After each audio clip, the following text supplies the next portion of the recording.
হিন্দুরা নিজের ধর্ম বেশি পালন করে না মুসলিমরা নিজের ধর্ম বেশি পালন করে? কেন হঠাৎ এই কথা? হঠাৎ কারণ হচ্ছে গিয়ে মুসলিমরা শুয়োর খায় না, শুয়োর পুষেও না ওরা, আর হিন্দুরা গরু পুষে, আর গরু খাওয়ার জন্য ওদেরকে আবেদন করে, আসো তোমরা নিয়ে যাও, না হলে আমাদের পেটের ভাত হবে না। এটা কেন? হ্যাঁ, এই জিনিসটা একটা লজিক বলেছো।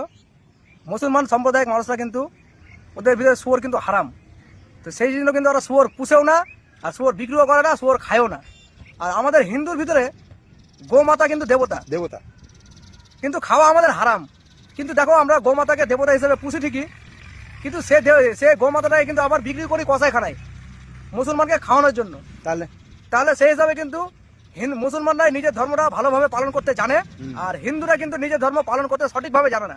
আমরা যেটা হারাম বলি মনে করি, সেটা কিন্তু আমরা খাই না, কিন্তু অন্যদেরকে খাওয়ার জন্য তৈরি করে দিই আমরা। তো আমি বলবো এই দিক দিয়ে কিন্তু মুসলমানরা এগিয়ে আছে আমাদের দিক দিয়ে, হিন্দুর দিক দিয়ে। আর মুসলমানরা অনেক ভালো, যেহেতু ওরা যেটা হারাম সেটা ওরা খায়ও না, সেটা পুষেও না। আর আমরা হিন্দুরা যেটা খায়ও না, যেটা আমরা দেবতা বলে মানি, আর যেটা আমাদের হারাম আমরা নিজে খাই না, কিন্তু অন্যদেরকে খাওয়াই। এটাই হলো বাস্তব। সেই জন্যই বলি যে হিন্দু ধর্ম বড় না মুসলিমের ধর্ম বড়? ধর্ম সবাই একই, ধর্ম একই, কিন্তু এই জায়গায় কিন্তু আমি 100-100 দেবো মুসলমানকে, যেহেতু ওরা যেটা খায় না সেটা পুষেও না, যেটা হারাম যেটা বলে ওদেরকে, এদিক দিয়ে ওরা 1 নম্বর আছে।